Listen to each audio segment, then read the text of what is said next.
It's early in the morning.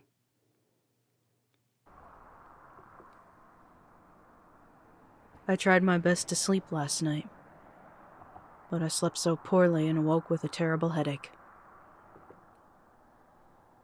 I'm currently in this state of limbo. I'm not depressed, but I'm not happy either. I wouldn't say I'm okay, far from it. I have this desire to hack at my arms with my knife, but no energy to do so.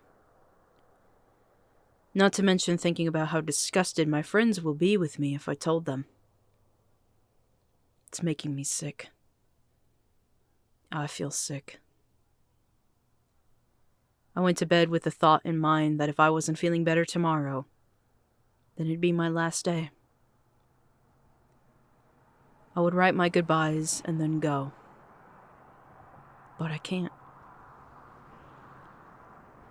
I know deep down I can never go out on my own. At least not now. Something inside of me continues to hold on to some kind of hope for life. What that is, I don't know. In the past year, I have almost went through with it 5 times. And the last time I came so close, so very close. I want to say I didn't do it because of something I keep with me. But I also think it's because some part of me doesn't want to die. For some reason. Every other fiber of my being desires so strongly to die. Every other part of me wants to quit because it's been torn apart so many times. And they are through with life. This one part that continues to hang on has control over all of them and pushes every other part through each day. Almost like sick torture. I can't find a reason to live. All of my friends are connected to me through wires, which are easily cut. Art? No. Who wants to see more of my violent drawings?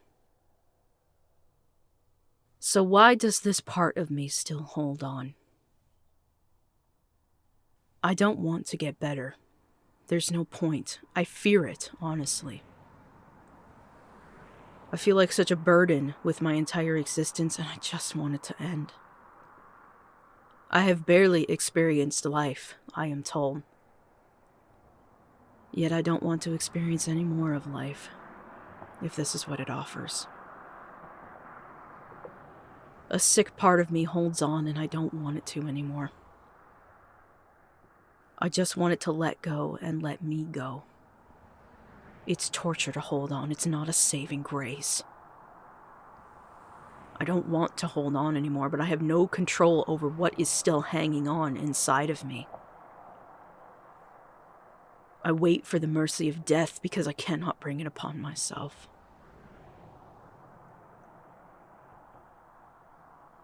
I suppose with that you could say this is my suicide note.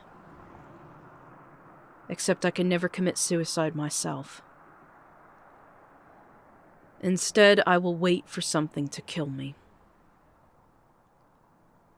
I cannot continue, yet I cannot go out myself. Quite typical. I need someone to do it for me. Maybe that's why I always wander about when I am depressed. I am waiting, begging, for something to kill me. So with that, I guess I will wander. I might come back today. I might not. I desire to roam. I guess if I don't come back, then I'm sorry I failed you all. Try and wait for me. It's still early in the morning, and I am done. I love you all.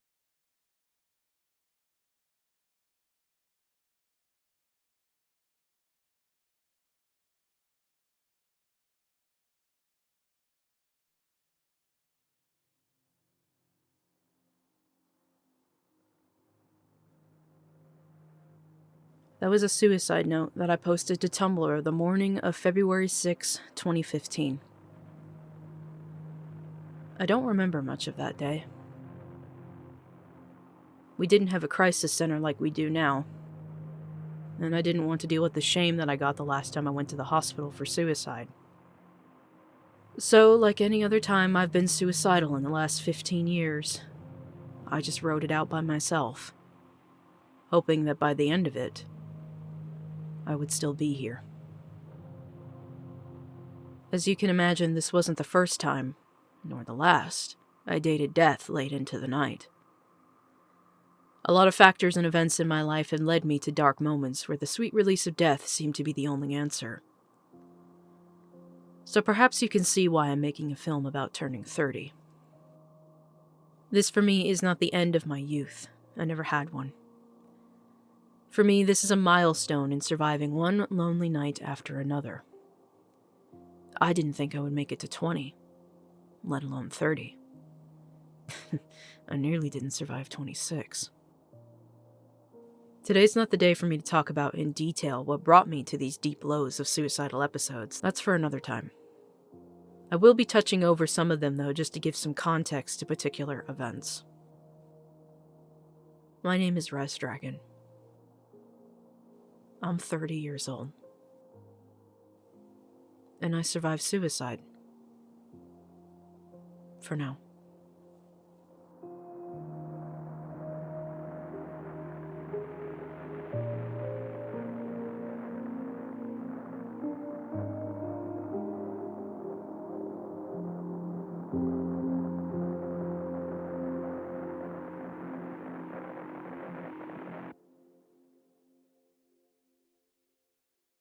I know when this all started.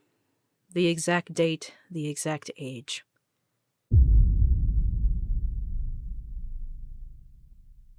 That was the first night I thought about suicide, wanting an escape from the overwhelming fear I was facing at school, running from the person who sexually assaulted me. I didn't trust any of the adults in my life with what I was going through. With an emotionally abusive deadbeat father, a strained relationship with my mother, innocent grandparents I couldn't bear to deal the news to, and teachers who treated me like wallpaper. I was isolated. And alone.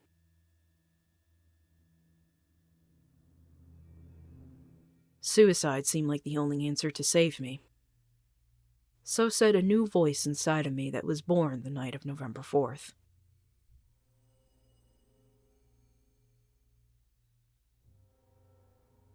However, these were only ever thoughts, a mere question, if you will. Why do I want to die? And how would I do it? I never made any plans. Beyond the first thought in 2010, I never had a proper reason to go through with it, which, believe it or not, was a huge part of why I never did. That didn't stop the thought from pestering me for most of my teenage years, especially as more fuel was thrown into the fire. Couldn't stop at sexual assault, no, life had to add more shit on top of that. Someone attempting to manipulate me into a relationship with them, getting violent when I refused. Emotionally abusive father picking up an equally emotionally abusive wife. Friends fading left and right, and those who were still around felt like they were barely hanging on. All of this clouded my mind with dark thoughts and made it extremely difficult to love myself. Before all of this hit, I considered myself a very positive person. Dealing with all this newfound darkness was extremely jarring to me, not to mention terrifying. I became afraid of myself, of being alone. There was now this dark force inside of me that I couldn't contain. I began calling it an evil self, one that wanted to see me suffer. It was a demon haunting my every thought that I couldn't pull myself away from. The faint remnants of my so-called positivity fought back against these demonic thoughts for as long as they could in 2011. But the fight was lost by 2012.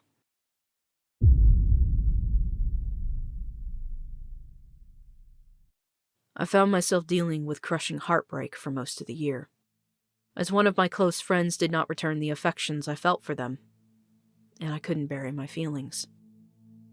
I spent the first half of 2012 trying desperately to shove them down, but with little to make me happy, this person was the only bright spot that I had. So, naturally, I grew too attached to them, and I couldn't cope when they weren't there. I was terrified to be alone. But that loneliness kept finding me, and that demon kept speaking to me, despite how much I didn't want to listen. Everything peaked in June of 2012, with my first suicide attempt on June 17th. The fabled bridge.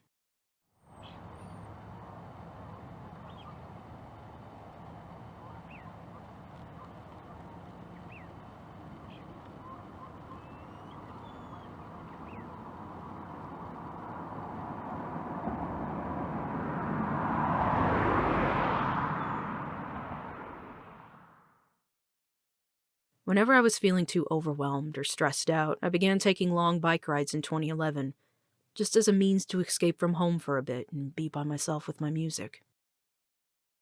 On the morning of June 17th, 2012, I took one of these bike rides, after attempts to vent to a friend went south.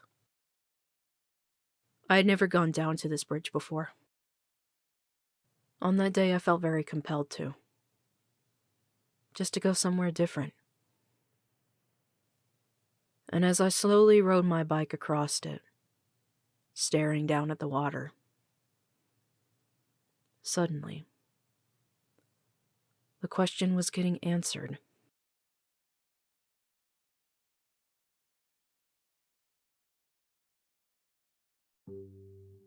I went to that bridge many, many times, for many years. Sometimes I took my camera with me to take photos of the view, like a memento of this particular suicide episode.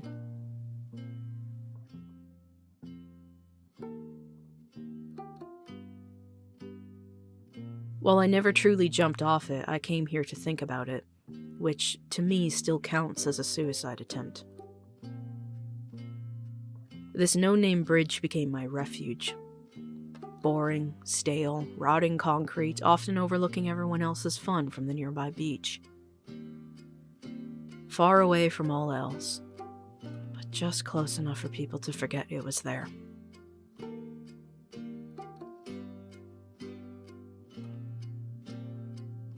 It was the only place that understood me. Time and time again.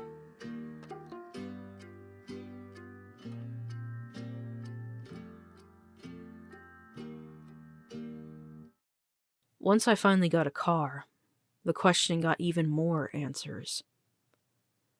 Because now I had a new, more dangerous and immediate way to end it all, if the mood was wrong.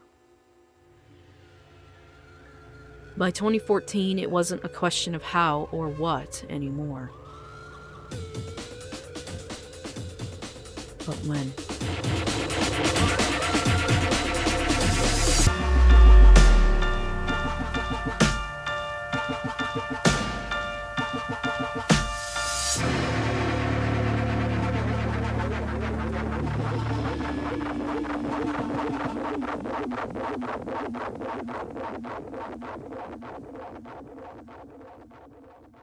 I often made jokes.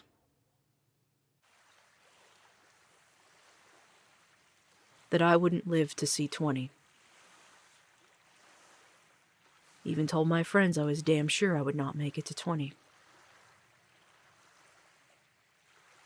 I was so certain I wouldn't live to see 20. Or 22. 26 seems so far away. Every time I tried to picture the future, I could never see myself in it. Honestly, still can't.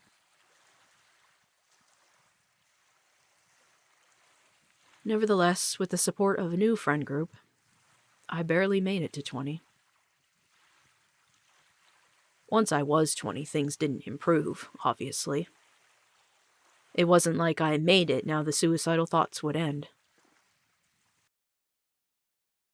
2015, when I turned 20, was when those suicidal thoughts were the strongest. That demon had completely taken me over, and now was me. I no longer felt like I could escape it. I was so distant from my positive self that I only knew negativity. I became so comfortable with being depressed, it's what I was used to. Any moment I was happy, I was anxious about when it would inevitably end. The depressive episodes only got darker until I could no longer contain the self-hatred to myself. It spewed out into my art, in my interactions with people, and especially into my posts online. There's so much vent art buried in my files where I was asking to be killed, or to allow me to let go. I begged for someone to kill me on Tumblr. I begged for someone to care. I begged for someone to talk to me. I was so afraid of being alone with my demons. Every single damn fucking week, I dealt with another suicide episode. Over and over again, the urge to cease to be grew stronger. Despite getting a new, wonderful group of friends, they couldn't be there for me 24/7. No one could. And in the moments they couldn't be there are the moments I couldn't help but spiral out of control. It wasn't their fault. It was just me.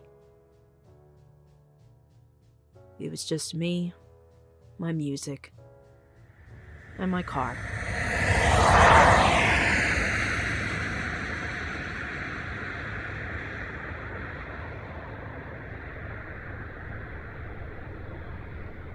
I had a lot of near misses in 2015, where I was stress driving, as I called it, and I had to stop myself from crashing my car on many occasions. I attempted to keep myself from doing it with the silly device of putting a plush toy in the car with me so I didn't feel alone. Most of the time, though, I just listened to my music as loudly as I could. But no matter how loudly I played 21 Pilots, it wouldn't kill the migraine.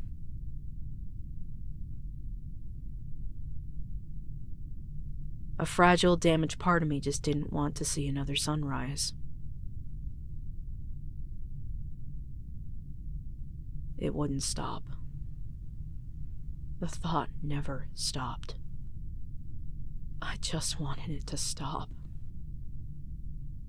I just wanted someone to talk to. Can't anybody hear me? Please, don't leave me alone.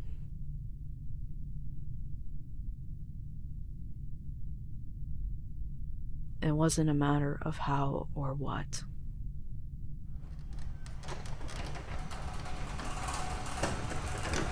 But when.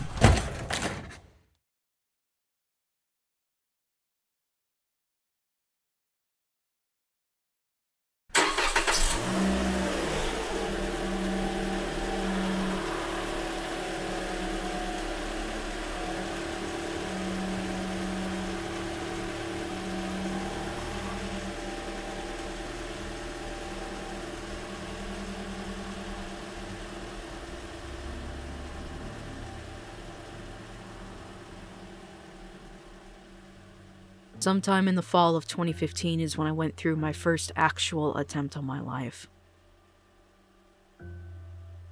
My method that night was gassing myself out in the garage with my car. I couldn't bring myself to jump off a bridge or crash into traffic, so I chose the silent killer instead. One that would let me pass peacefully. If you're expecting a movie moment where someone swooped in and saved me, you underestimate how lonely I truly am. Nobody found me. Nobody stopped me. It was early in the morning. They didn't know. For years, I never quite understood why I stopped that night. And honestly, the realization hit me when I was writing the script. I went to take my life that night as a means to see if anything would stop me. Would the world stop me from going through with it? Was the God in heaven truly going to sit idly by and let me kill myself? Would something, anything, give me a sign that I was still loved? Would the dogs I just let out protest, knowing something was wrong?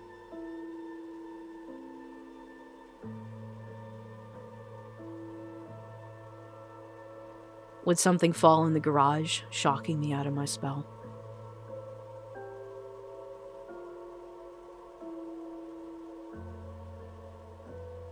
Would my car refuse to start, as if it too knew what I was trying to do?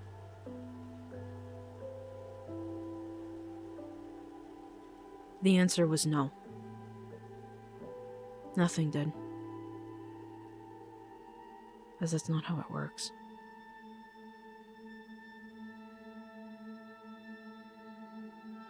I turned the car off, burst into tears,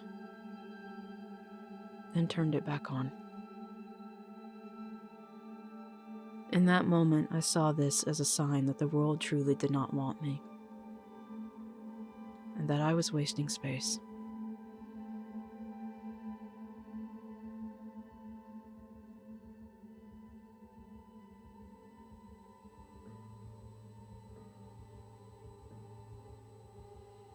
Somehow, I still stopped myself. I still haven't figured out why I stopped myself the second time. Maybe that was the will of God that I was looking for. Or maybe it was my own survival instincts kicking in, as psychiatrists have theorized. I theorize it's because I didn't have a reason after all was said and done. Even if the world did not stop me from dying, that wasn't a reason to end it all. The world didn't hate me. No one was lashing out at me. I wasn't turned away from society. I was just living in the shadows and I couldn't figure out how to get out. I was missing a reason.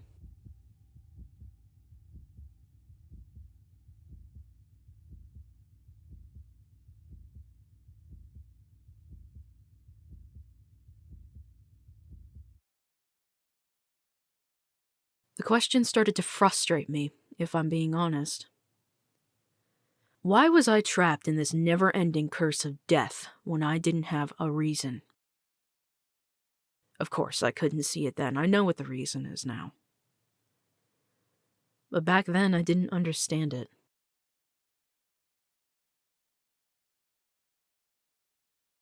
"2015 had a lot of doom and gloom, yes, but it was also the year that I finally took steps to make changes. At the beginning of 2015 is when I was finally able to get into proper therapy, as my counselor at the college I was attending was genuinely terrified for my life, so she paid for my entrance fee to the low-income clinic.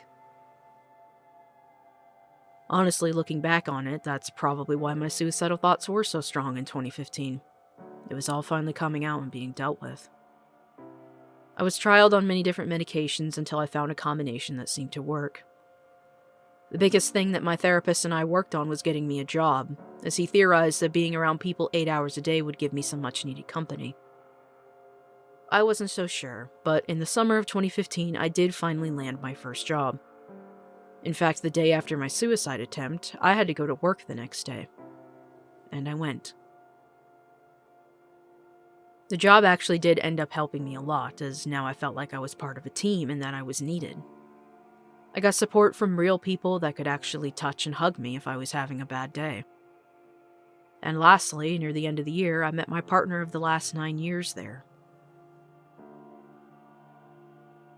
After 4 long years of darkness, the light was finally coming through, and the storm was passing. Finally. The question no longer needed to be answered. I found purpose in life, and I was finally figuring it all out.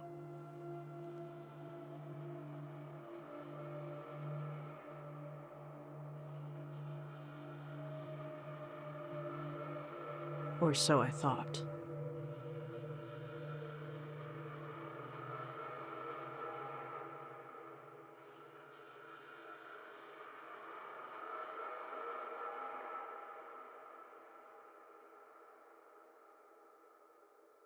While the suicidal episodes weren't as frequent after 2015, they never did fully go away. That ugly little demon would raise its head up occasionally, if only for a moment, as if to remind me it was still here. There were still parts of me that I let fall to the wayside, pain that never got treated, and I still lived mostly in the shadows with sparse but good friends for company. I still had a lot of lonely nights once I wasn't at work, but they were at least justified and healthier thanks to having a romantic partner. The positive voices outweighed the darker ones this time, but a few times between 2016 to 2018, that thought still lingered. Somewhere deep in my mind. It really tested me in 2019 and into 2020. Thanks to some drastic life changes, I had to quit the job that basically saved my life, which left me without purpose once again. I was certainly mentally stronger, but now I didn't know what to do with myself. That sad little voice poked its head up again, saying that maybe suicide was the answer all along. But now I had many years of therapy on my side, a wonderful partner, and now I could hear the voices of my friends even if they weren't there. I knew damn well that suicide wasn't the answer, and I was able to beat back the thought without much issue compared to before. However, just the idea that the thought came back as strongly as it did in 2019 worried me that I was slipping back into 2015. Something wasn't right, and I needed to fix this fast. But I couldn't quite figure out what the problem even was.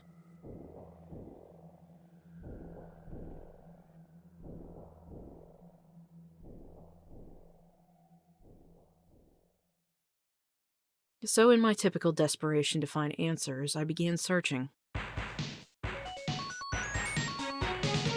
I first looked back on my art and thought about returning to it. I let it fall to the wayside in the last half of the 2010s, which by 2020 left a large gaping hole in my soul. So at the beginning of 2021, I decided to bring it back to the forefront to give me new purpose in life. But it wasn't as simple as just returning to making videos or visual arts. I genuinely felt like I was starting over from the beginning, before the sexual assault hit in 2010. I felt like an entirely new person, so I changed my online name to RezDragon to reflect this. And I thought that if I was going to be starting over, I wanted to go back to where I began. Smash Bros. Machinima. It's what I started out with at the age of 13 back in 2008, but thanks to my crippling depression, I left a lot of things unfinished. Now with a new insight and a healthier mind, I wanted to go back and finish what I had started all those years ago. Not only to give myself a jumping off point to figure myself out as an artist, but I also wanted it to be healing for me to finish what I could not thanks to the crushing weight of 2012. Originally, I lived in the far edges of the Smash Machinima community, which only hurt my self-esteem more when my mind crumbled apart. This time, though, I was not going to languish in the shadows of the community and allow the darkness to eat at me away as I watched on in isolation. Instead, I decided to make an effort and join a Discord server dedicating itself to bringing machinimators such as I together. After all, one of the moderators for this place had been pestering me about it for several months. What's the worst that could happen?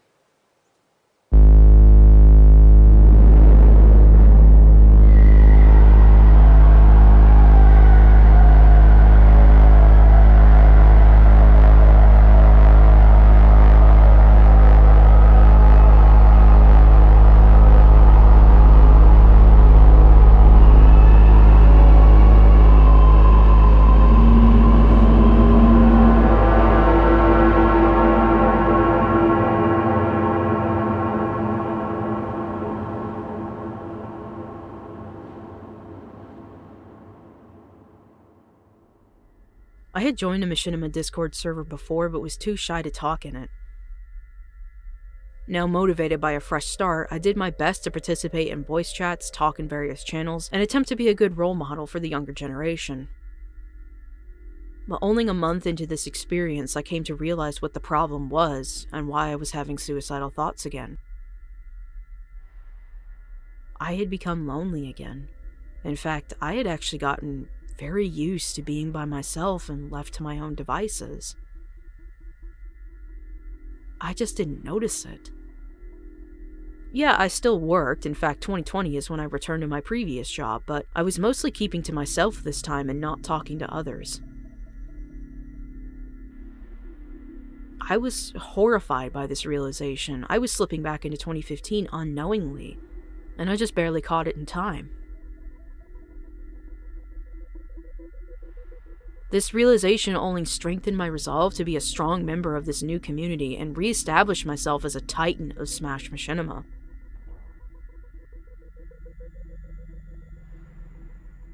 RezDragon was going to be somebody. I had to be.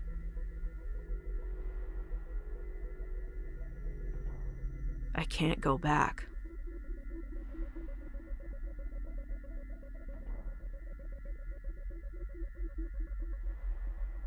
I told the people I was talking to sparse details about my past and acknowledged to several of them that I had trust issues because of it. But I also told them I was working on moving past it all. I told them I was okay, but I might need some patience.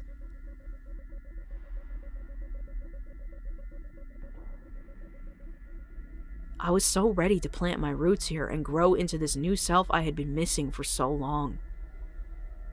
So many years of my life lost to depression and suicidal thoughts, and then even more recovering from said episodes.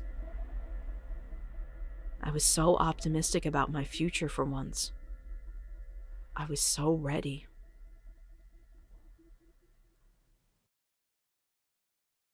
Little did I know.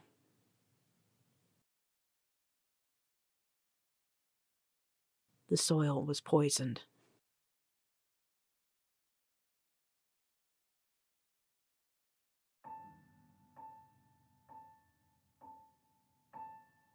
It was my first true Discord server experience. I didn't fully know what I was in for, what was normal, or what to even expect.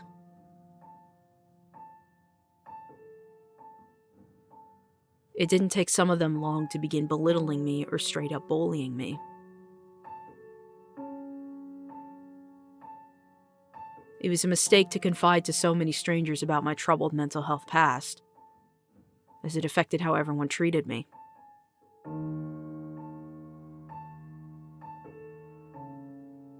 I did notice that people treated me differently for a multitude of reasons.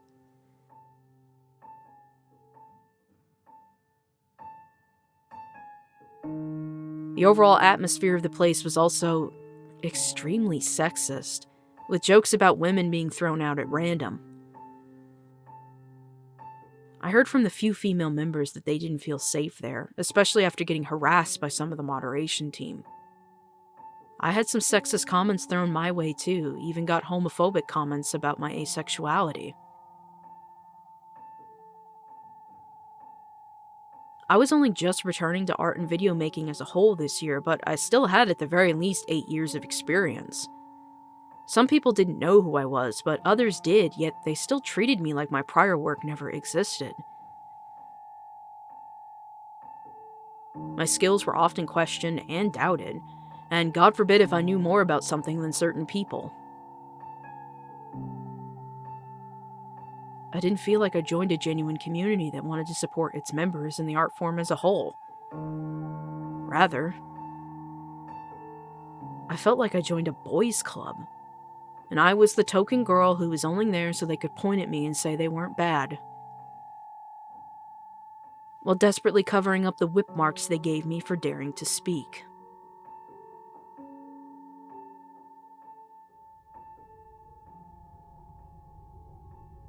I'm glancing over many details, but I think you can imagine this didn't bode well for my mental health. It didn't help that I never experienced an online community space before, not counting my time on Tumblr, so I didn't know if this was normal or not. Publicly, I tried to keep it all together, poorly, but privately something inside of me was breaking. Every negative comment I heard, whether directed towards me or not, made those demonic thoughts louder again.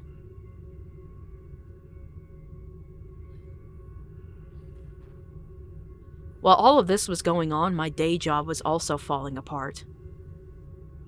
I thought returning to my previous job would also fix me, which it did, but only for a few months before everything I loved about it got taken away.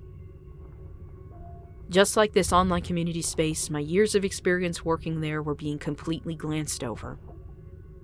Hardly anyone trusted my instincts, my concerns were ignored, and even here too, I got comments about my sex. Lastly, sometime around the middle of August, I actually got kicked out of therapy because I wasn't making any progress. I spent too much time talking about, quote, the problem of the week.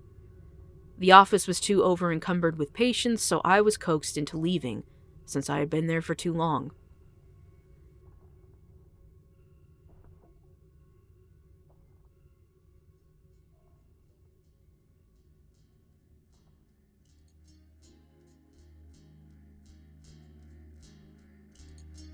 I was getting attacked from every angle in 2021, and I tried desperately to hang on. No, the storm is not coming back. We're okay now, is what I kept telling myself. I spent most of the year living in denial that I was getting suicidal again, that something was wrong.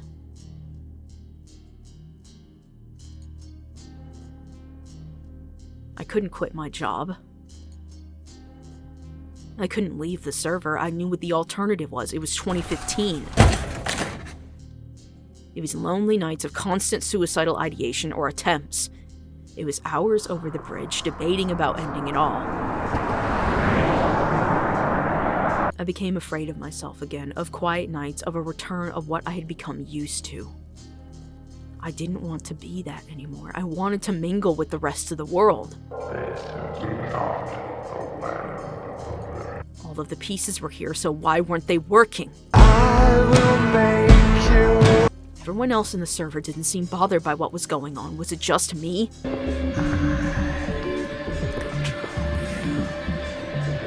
Everyone else at work was mostly okay. Was I the only one freaking out? No, I'm fine now. We defeated the demon. I was someone new. 2015 was 6 years ago. It's in the past.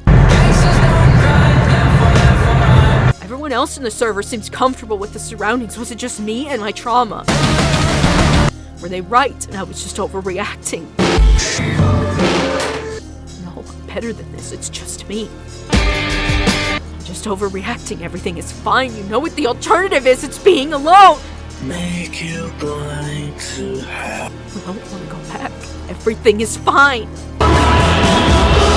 I'm okay now. I'm a goner. It's just me.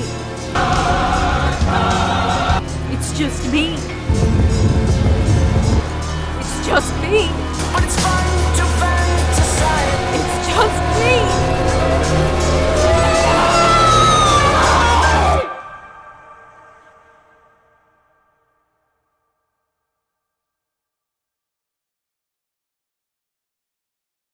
I tried to fix the server. I tried to shut the sexism down. I killed the sacred cow.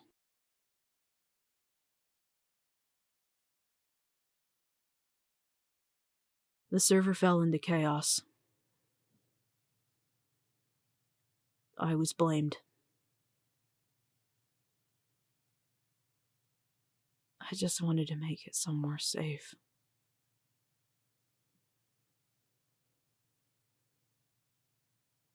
They didn't want me anymore.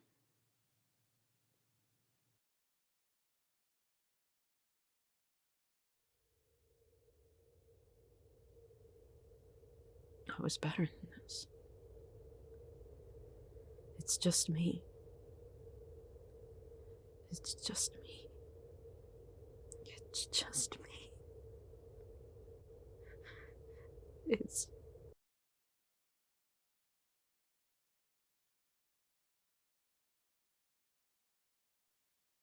It never left. It was just waiting.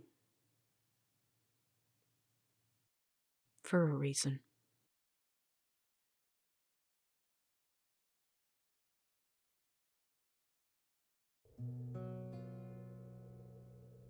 On June 17th, 2021, I returned to the bridge for the first time in 6 years.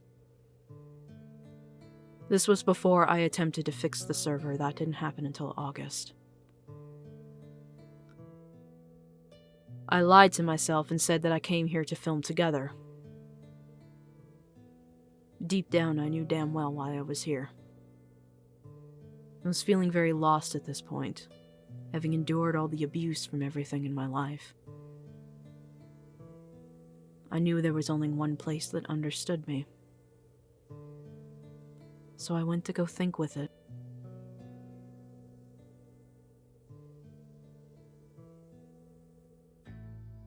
I must have stayed there for 40 minutes, watching the sunset over the river and behind the trees. It was so peaceful. No harsh comments raining down on me. No oppressive amounts of work. No expectations, no public faces, nothing. Just me, my music, and the water below.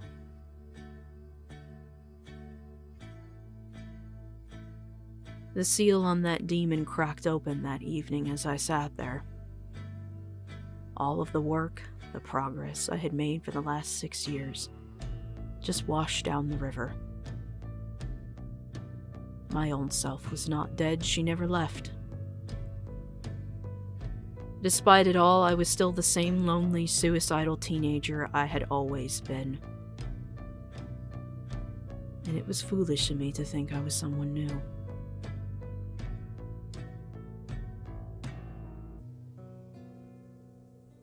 After the events in August, where I attempted to fix the server and it backfired, those suicidal thoughts came roaring back with a vengeance.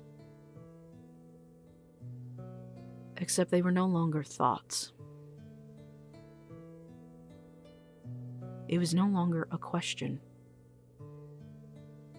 It wasn't how, what, or why anymore. But when.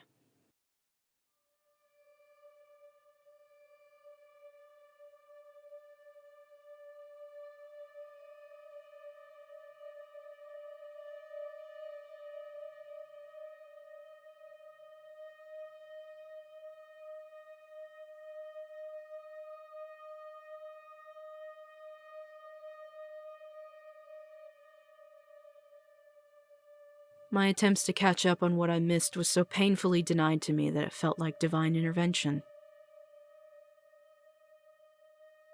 I believed that the world truly hated me this time. I lost a few subscribers on YouTube, some followers on Twitter, nothing major. But it was enough evidence to prove my outlandish theories. People who used to speak to me stopped talking to me. Barely budding friendships got snipped before they could even bloom. It all went south at precisely the wrong time. My poor self-esteem, and that disgusting little demon inside of me latched onto all of this evidence as proof that I was actually hated by the world I lived in. I wanted to start over, and the world just showed me I was not allowed to. Because it didn't want me, regardless of who I was.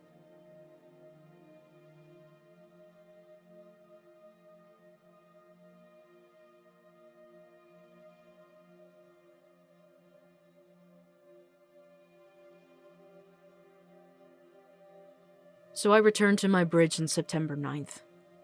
Except this time was much different than the last times. This time I went there with the honest-to-God intentions of jumping off. Before, it was a debate that I had with myself, an internal struggle. I just wanted to go somewhere to think about my loathing self-hatred, while also giving myself an easy place to die if I decided to. Not this time. The sky was very orange that day, almost like it was on fire. I sat there for a very long time. Just me, my music, and the crushing weight of what I had become.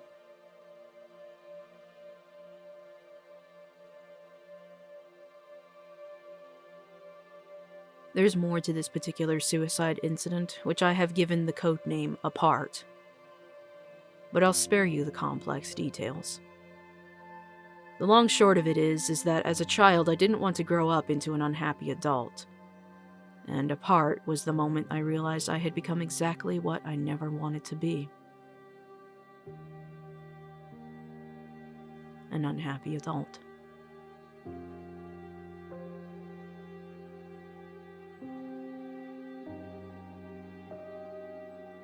Apart was the moment everything inside of me changed.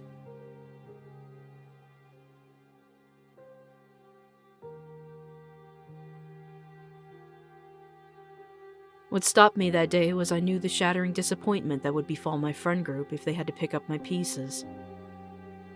A few days before this, they had to stop me from cutting myself in a voice chat. I remembered their cries, and I couldn't bring myself to do that to them. So after sitting there for over an hour, I eventually left. When I got home, I tried to pretend that nothing was wrong. I didn't tell my friends about that day until weeks later. Although one in particular picked up the hint that I posted to Twitter, when I shared a photo of the bridge with a date.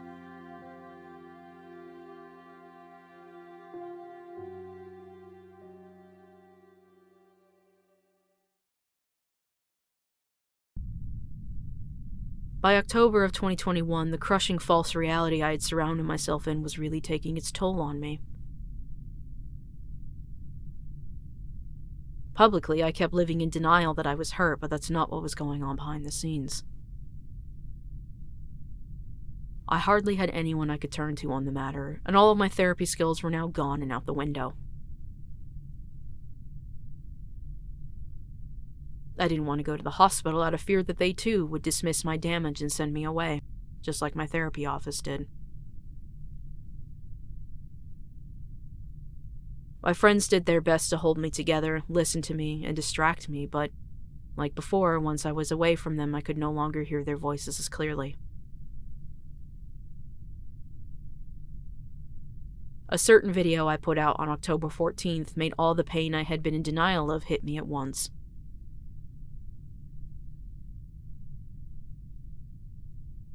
On my way to work, driving 80 miles per hour, the loathing self-hatred began eating at my mental health. Slowly picking it apart, all of my mistakes, all of my insecurities, until I was in tears. I hated myself so much for what I had become, and what I allowed to happen to me. All of my worst fears were now true, and I could not adjust to the destructive reality I had formed. I was going so fast. So fast. It was rush hour. There's a car next to me. A large truck. A large truck. On a small car. I'm going so fast. I'm going so fast. I'm going so fast.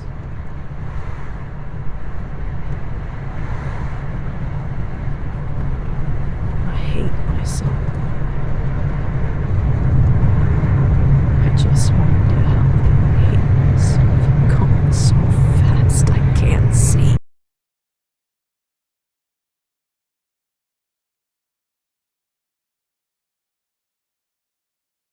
On top of everything else that happened to me that year, from the shattered reality of my previous job destroying me, the crushing weight of what happened in the Smash Machinima community, and losing all connections to professional services, I was just disappointed in myself.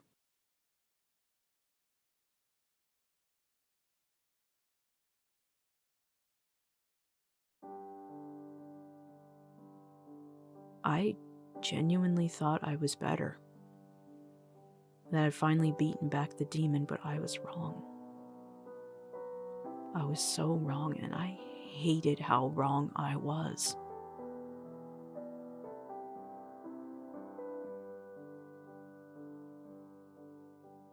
I hated how much I was taken advantage of, how much my cries were blown off and ignored, and how small and insignificant I felt.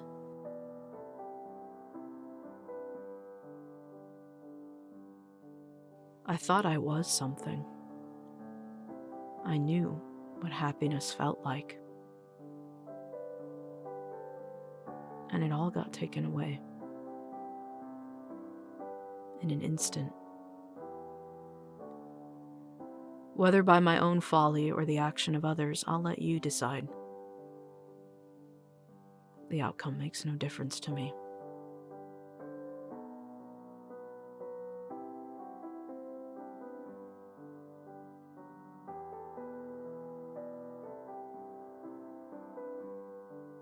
So now I wanted to die, not just because of the brutal year I had, but also the powerful hatred I felt towards myself. All of the work and progress I had made in 2016, 2017, and 2018 just all gone. Every positive message I had gotten and held close disappeared. Every soft voice in my head telling me it was okay, silenced. What purpose did I have beyond this now? What did I have to look forward to? Art? Who wants to see more of my violent drawings? I had failed all those close to me, and I felt disgusting. I felt sick. So many times I had to tell my friends to wait for me.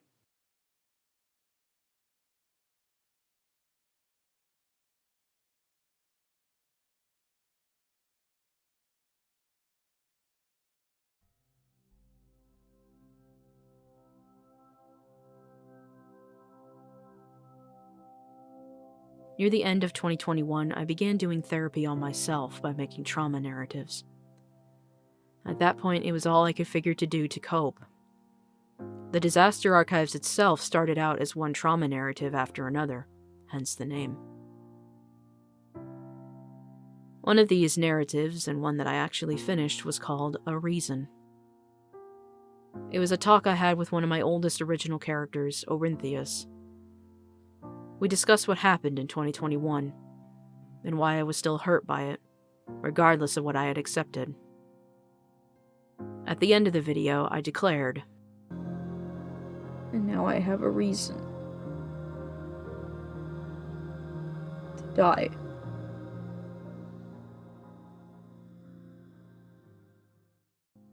Which, hopefully by now, you fully understand what that line actually meant. The video spread about the Smash Machinima community, and I began hearing that people were actually genuinely terrified I was about to die. I know of 2 different people who approached either me or my friends asking if I was okay. At the time, I said that the line wasn't an actual declaration of suicide. As that video is a trauma narrative, it wasn't meant to be real, if that makes any sense.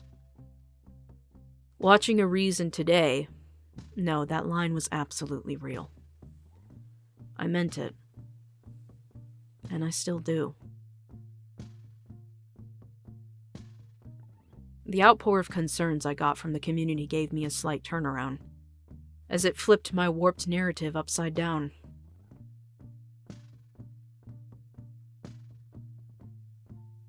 But as the year came to a close, I had to seriously reflect on what I just went through. I wanted to stop the skid of returning to 2015, but in my efforts to fix a minor problem, I threw myself past 2015 and into a new level of darkness I never thought I could reach. It was foolish of me to think that I could beat back the suicide demon. She's no demon, no evil part of me, nor an unknown force I cannot stop. She is me. She is the shattered adult that I grew into who goes by the name RezDragon. I went through all of 2021 for nothing. I certainly came out wiser, and with more insight to myself. But I also came out more afraid. Not only of others, but a return fear of myself. I started over all right. The sexual assault, the manipulation, the abusive father, the damage of the early 2010s was long gone.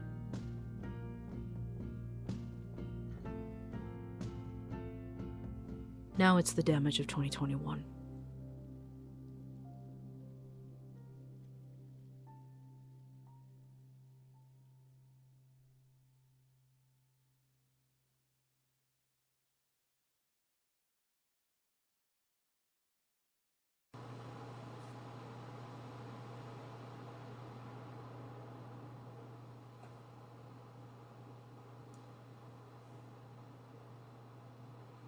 I've made many films/videos about my own suicidal ways.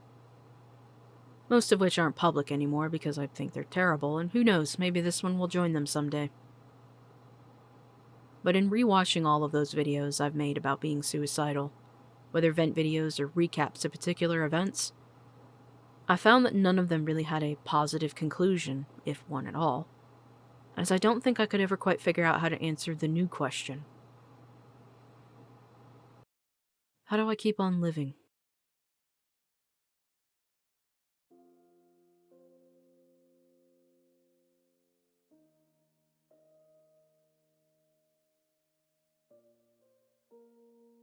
When I turned 29 in 2024, my very first thought was how I was about to be 30.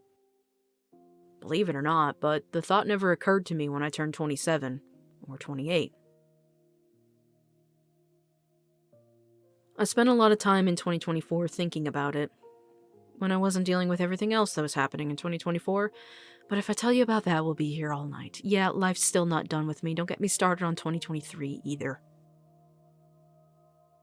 2021 changed how I saw myself, for better or worse, only time will tell. I no longer see my suicidal thoughts as this separate demon inside of me, it's just me. That's how I've always been. For 15 years I've been trying to find a reason to live, and in my desperate search I succeeded in making a reason to die. For the last 4 years I've been working on rebuilding myself after the awakening that was 2021, a part, a reason, and whatever other stupid, overly analyzing piece of art I put out that year. Since I was unable to find a reason to live out in the world, I decided to make my own. After all, I didn't have much of a choice on the matter.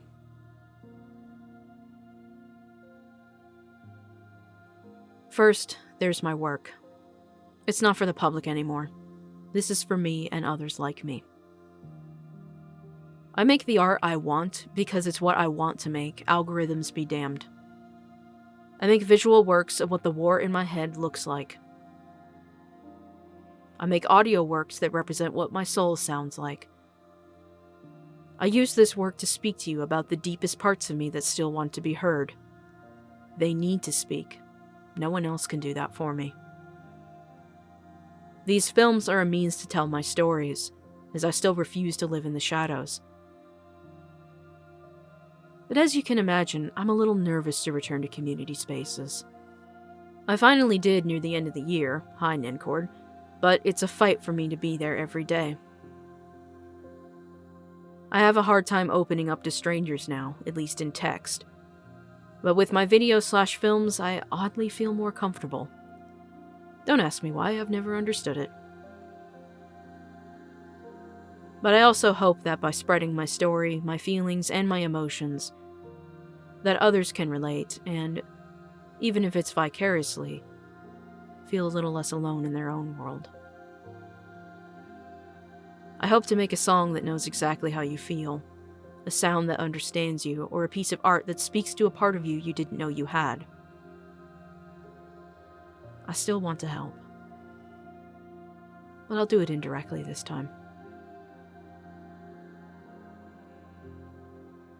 No one else can be RezDragon. That's only something I can do. And by God, I want her to make some more fucking art, goddammit.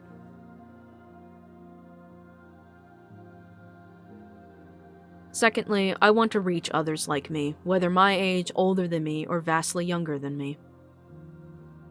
I didn't have any safe adults to talk to when my world burned apart in 2010, and I don't want anyone else to go through that. I'm doing the best I can to listen and help guide people out of the shadows and into the light, before they sink as low as I did. Some scoff at me, saying I could never know their darkness, and maybe I don't. But I at the very least know their position, as I used to say that too.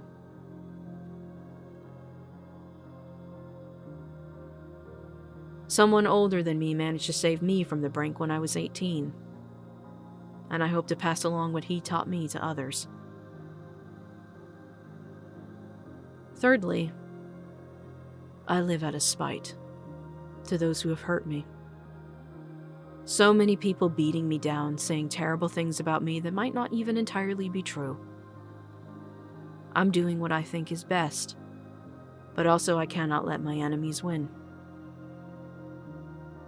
I have to keep living, if only to annoy them that I'm still here. If only to remind them of me every single chance I get. I will not become a grave for them to tout. I will become a corpse that lingers on, a reminder of their sins.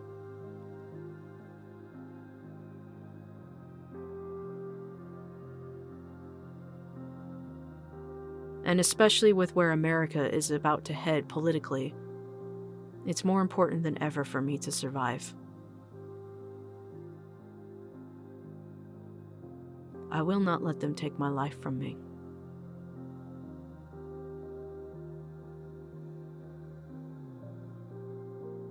I also cannot let younger me down. She wanted to live so badly in 2015. That little part of her that just kept dragging her on. And I have to keep going for her. And also for 2021 me. She was so hurt and thought the world was against her. She's still inside of me, broken, bruised, forgotten, sore. She continues to scream, and I will give her her voice.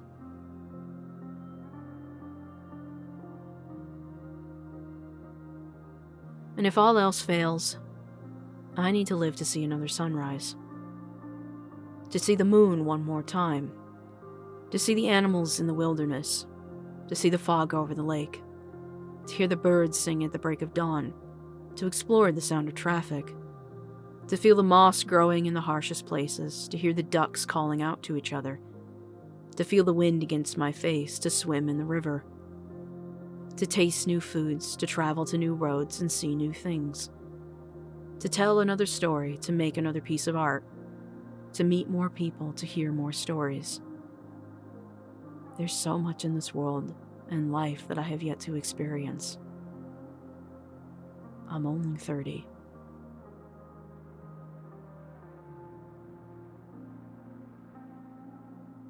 So with all of this in mind, I'm going to be celebrating turning 30. This is an accomplishment, a trophy, that I am still here. I certainly didn't get here by myself, and I want to extend a thank you to anyone who has reached out to help me to keep me afloat. Whether you are my closest friends or the furthest strangers, it all means the world to me.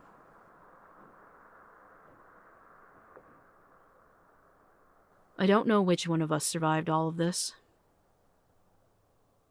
but one of us has to keep on living. And I hope I live for a very long time.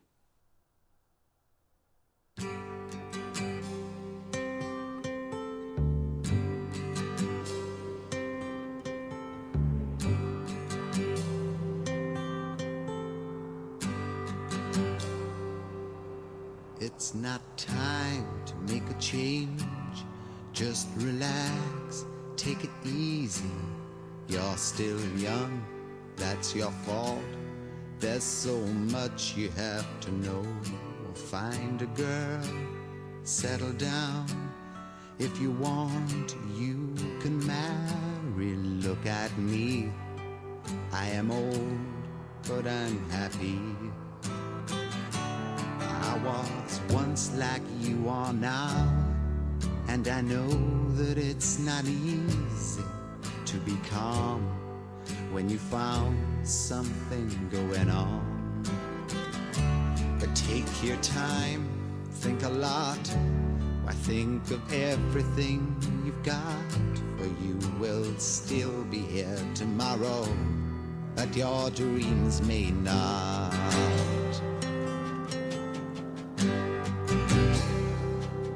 How can I try to explain? 'Cause when I do, he turns away again. It's always been the same old story.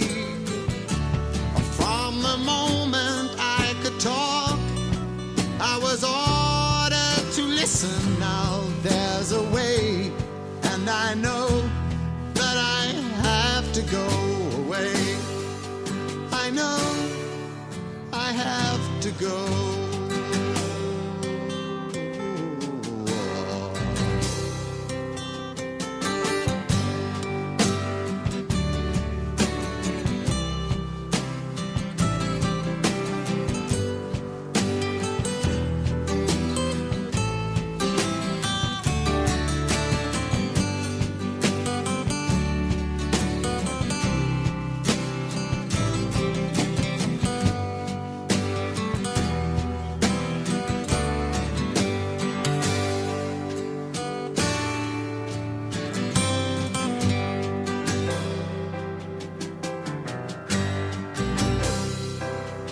It's not time to make a change. Just sit down, take it slowly. You're still young, that's your fault. There's so much you have to go through. Find a girl, settle down. If you want, you can marry. Look at me, I am old, but I'm happy. That I've cried, keeping all the things I knew inside. It's hard, but it's harder to ignore it. If they were right, I'd agree, but it's them they know, not me. Now there's a way, and I know that I have to go away. I know I have to go.